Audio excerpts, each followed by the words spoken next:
My name is Tatiana Williams, and I will be presenting Chapter 10 to you today. The name of this chapter is called Friends, Play, and Peer Relations. So first, I'd like to begin to talk about school-age peer relations. Right in middle childhood, our peers are individuals who are similar in age, gender, and social status. So our peer relations are based off people who we interact with on a daily basis, so people who we go to school with. And once an individual becomes acquainted with another, they decide to stay acquainted with another and just scratch the surface, or they decide to build a relationship and go deeper to the surface to move forward in friendship, which occurs when bonding and attachment develops over time. There are three important human needs that the book discusses. The first one is called communal needs, and these needs are interpersonal needs for affection, nurturance, enjoyment, support, companionship, intimacy, and sexual fulfillment. So these are characteristics that we're gonna need other people to fulfill those needs. Survival needs are things such as safety, food, shelter, and health. And agentic needs are individual needs for competency, achievement, status, power, approval, autonomy, identity, and self esteem. The social concerns of middle childhood children in the focus on communal needs or acceptance by peers in the avoidance of peer rejection. So moving forward onto the next slide. So to discuss the theoretical viewpoints of peer interaction, we're going to be discussing the ethological theory.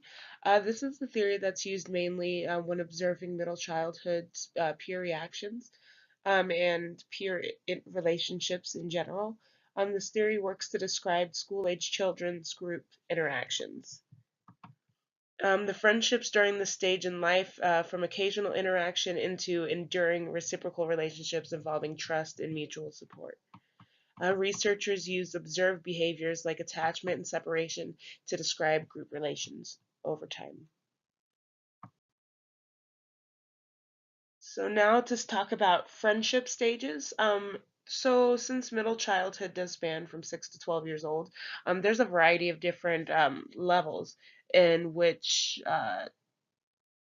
children hold friendships.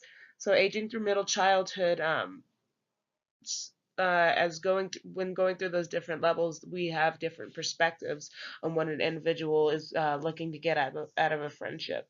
And these friendship stages work to parallel the stages of social understanding. So from ages 7 to 8, children believe that friendships are more rewarding. Um, social informational and unilateral negotiators view friendships as one way. So right now their mindset is that I'm going to be friends with you, and out of this friendship, we're going to try to figure out what I can get out of you and what you can get out of me in return, rather than what they can do to each other. And that's what they start to look at when from the ages 10 to 11.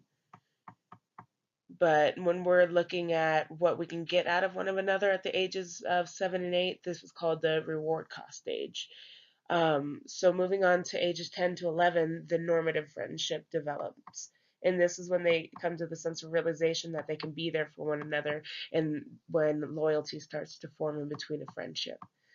Um, at this point, we middle childhood individuals gain the ability to be compromising and to cooperate with their friends and recognize each other as reciprocals rather than individuals in that reward stage. By the end of middle childhood, individuals develop the ability of mutual role taking, collaborative negotiation. So they're less conflicted uh, by problems such as who's going to take the lead in deciphering like is going to who plays what role in the relationship. So moving on, we're going to discuss popularity in middle childhood. Um, Popularity is considered a social class after reading the textbook, and it is also an ethological approach.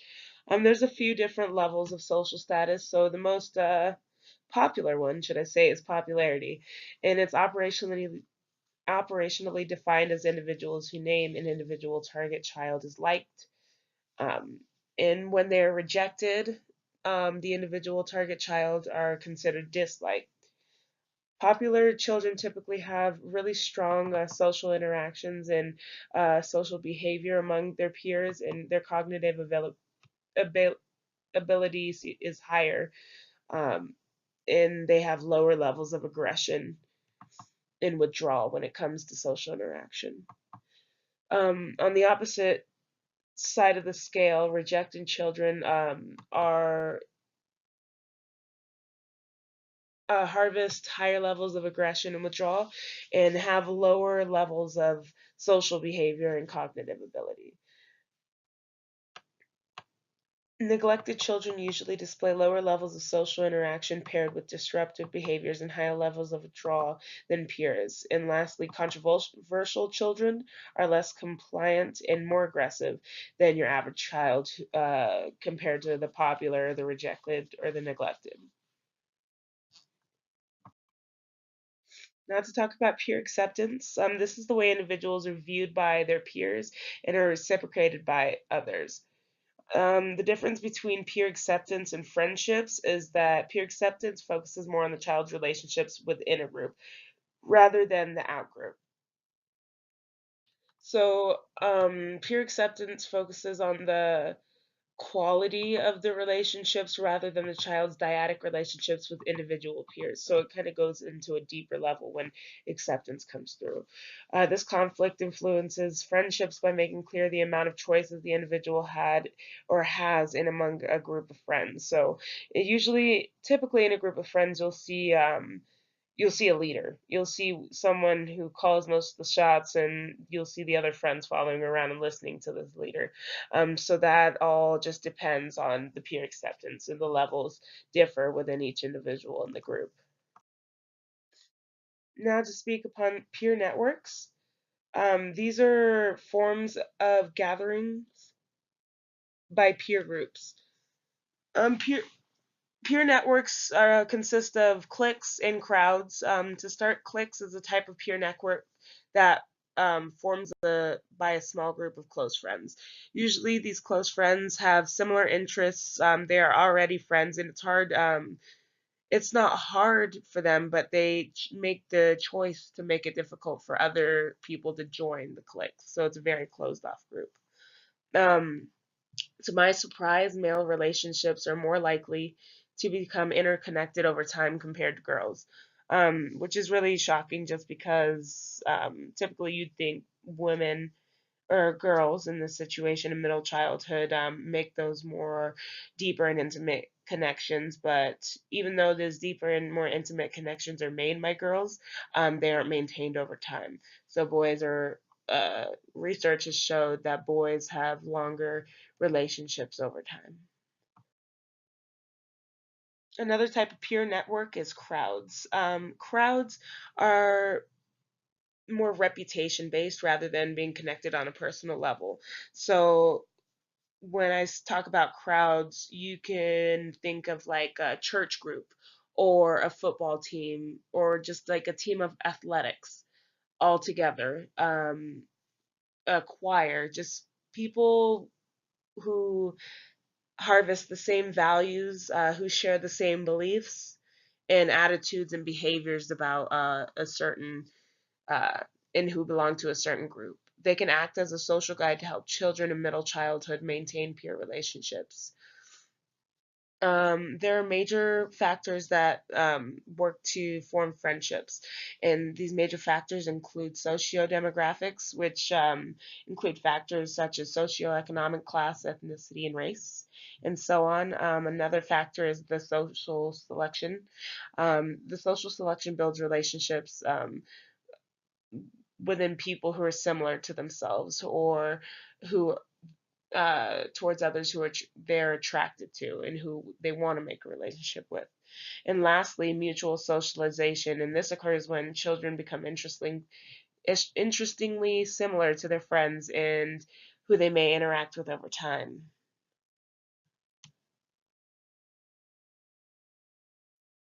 Now, to speak upon social networks, this is one of the most popular forms of reaching out to peers and staying in contact with one another. Social networks are things like MySpace and Facebook and Instagram and Twitter. But the book shared that even though um, even though this age group of middle childhood is from 6 to 12 years old, there are still social networks out there that are deemed suitable for this age group to use. One of the apps that the book mentioned is called Club Penguin, and this is just like a social media app, just like Facebook, the book compared it to, where you can message other children in the same age group, stay in contact with them. It's just another means of social media, except for it's geared towards the younger population. The difference between this and other forms of social media is that it's got some efforts to make it suitable for the younger children, as in it works to um, it works to block out predators, and it filters bullying, and it also eliminates bad language. It's really important to monitor your children's use online because there's a lot of bad things on the internet that are really just available at the tips of your fingers. So without limitations, you never know what your child could be exposed to on the internet. So it's important also to teach them the do's and don'ts about using the internet. It's important to inform them that it's not a good idea to be sharing your information with other people or to be giving out your name, your age. You shouldn't lie about your age too. There's many things that parents can do in efforts to educate their children about social networks. It's just the fact of getting them to do it.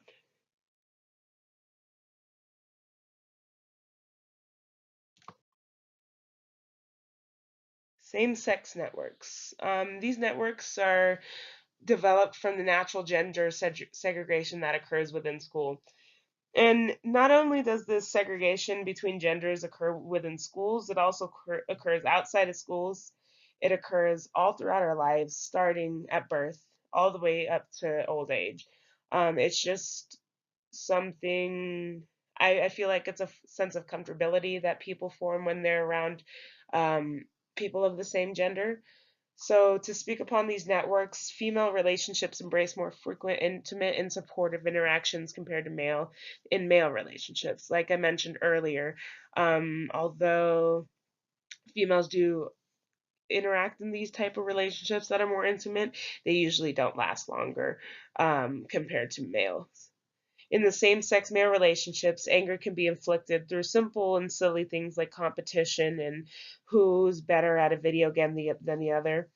And for female relationships, it's really they really opt to being judgmental when it comes to either their friends' problems or other friends' problems. They're quick to have a word back, but that's also why we see that men's relationships do last longer.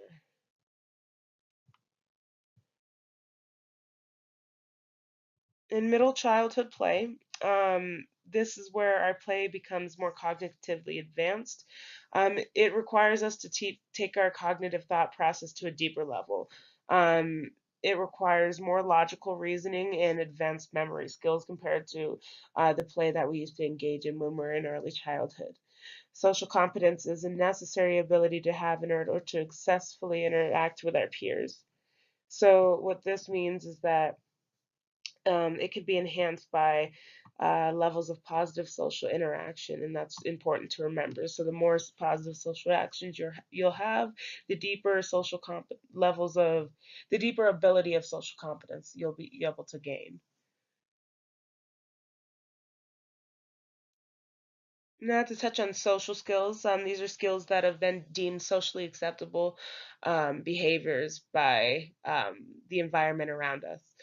Some of these examples of social skills that most of us possess are helping and sharing and giving compliments, sparking up a conversation to the point person next to you. Social interaction has two different types, which is pro-social and antisocial. Pro-social works to help others and also to protect others, and antisocial does the opposite, which involves harming others through fighting or bullying. Research shows that individuals who are socially skilled are oftentimes more popular than those who don't have the most pro-social skills. There are four main causes to relationship conflict in middle childhood. And to touch on each one of those, to start, relationship characteristics is the is a big attributing cause to conflict in relationships. This is just a really simple conflict that occurs when you don't have everything in common with the individual you're building a relationship with. It derives from simple differences between two individuals. Next is interactional conditions, and this conflict is a direct result from a specific situation, such as two individuals having goals that conflict with each other. So this can cause conflict as well. Personal characteristics or attributes and actions of a certain person in the relationship that dampers the relationship. So, like having a bad mood one day, that will cause conflict. Lastly, extraneous characteristics also cause conflict as a result of factors unrelated to the relationship. So um, like those characteristics of somebody having a bad day, the extraneous characteristics affecting that person's mood would be like having their grandparents die and that lingering over their shoulder on top of everything that's going on that day. So extraneous characteristics also uh, put a damper on relationships. In the school context, characteristics can predict friendships and peer interactions. Characteristics of the school that use a cause and effect type of structure, composition, and emotional conflict. These challenges inflict participants and feelings of safety provided by school. So when middle-aged children are facing the appropriate challenges, um, they will report higher levels of feeling of having effective competence in school. And a sense of place is used, in other words, as a child's sense of belonging when it comes to the school context. So having a place to eat when you're at lunch or having a group of friends to hang out with on the playground is key to having a sense of place.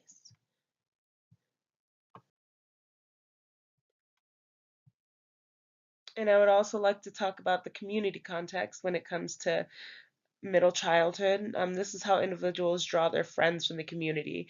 Um, like Bronifer's ecological perspectives, it shows how we make our interpersonal relationships, and we draw that from the community surrounding us. So we can start with our in-group people, like our families, our friends, and then outside of that, we have our school relationships, and then outside of that, we have our church relationships, and so on.